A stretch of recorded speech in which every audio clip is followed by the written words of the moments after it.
Welcome to the Thunder Report. John Rohde alongside Thunder beat writer Darnell Mayberry.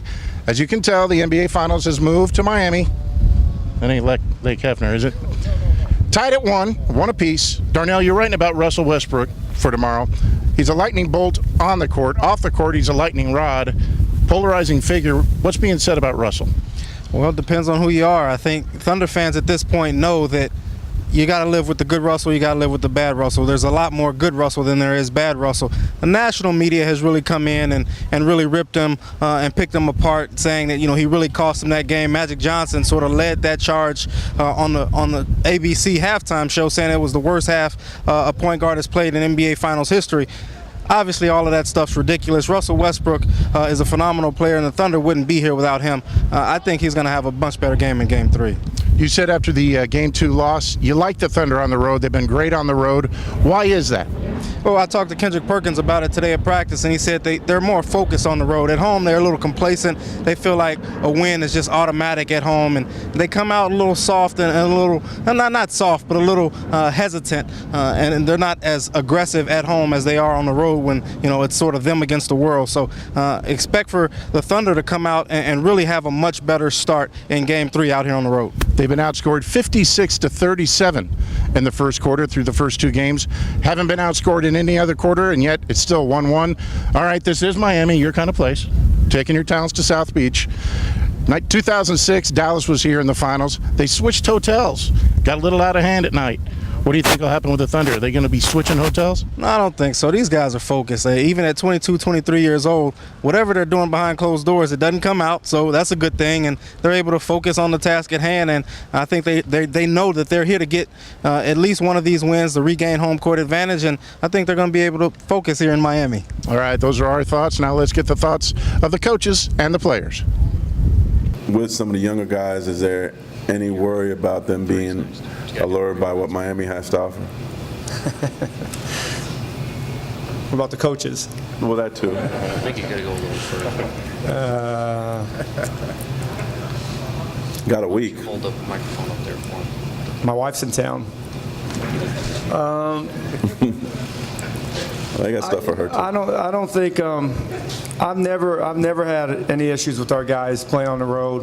They've always been focused. I don't think when you get to this point on guys that are not committed, guys that are not really locked in, geared into what we're doing as a group.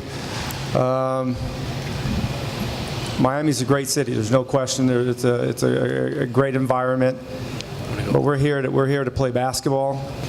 On the road, man, I think the best thing about being on the road is that, you have to come together as a group even more. We do it a lot at home, but we have to come together even more because everybody is against you. Everybody in the stands is against you. The other team, of course, is against you. So, it's fun kind of being like the villain on the road. So you have to come out and start off quick and, play hard from the beginning and, hopefully we make a few shots and, we got to get stops as well. So we're looking forward to a tough Game 3, man. That's what it's all about, it's being competitive. So it should be fun. Some people have been very tough on you, on your development in the last game, telling you was one of the worst in NBA Finals history performance by a point guard. I personally disagree with that. I think they're exaggerating, but the main question is what type of adjustments do you think you have to make to Game 3 to become a better point guard?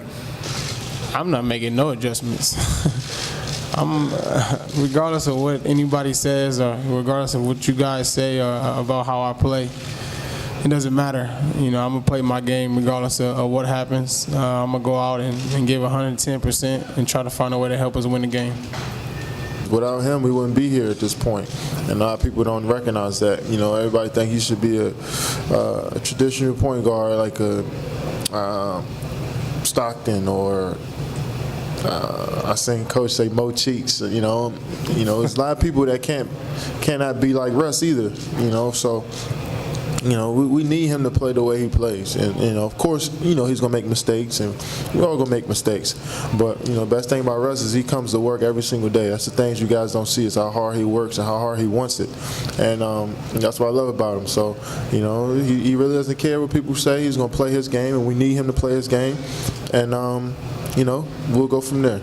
You know, a lot of stuff has been said about our fans, and it will always be said about our fans, but they're our fans. We love them. We appreciate them. And Game 7, last time we played here, was the loudest I've heard it here in a very, very long time. So, yeah, you know, OKC have an unbelievable fan base. It got very loud. Like I said, at one point I was shooting free throws, the loudest I've ever heard it. But you know what? We like our fans too, and I think they're excited about about this game tomorrow. And I think they're going to be as loud as they can possibly be.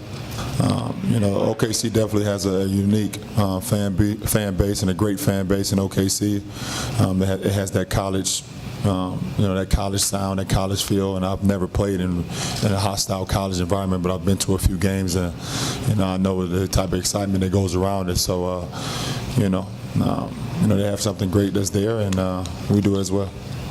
Darnell, you were telling me since they went to the 2-3-2 format, 11 out of 12 times the winner of Game 3, when it's 1-1, the winner of Game 3 has gone on to win. The lone exception last year, the Dallas against the Heat. Yeah, it's a pretty big stat if you look at it that way.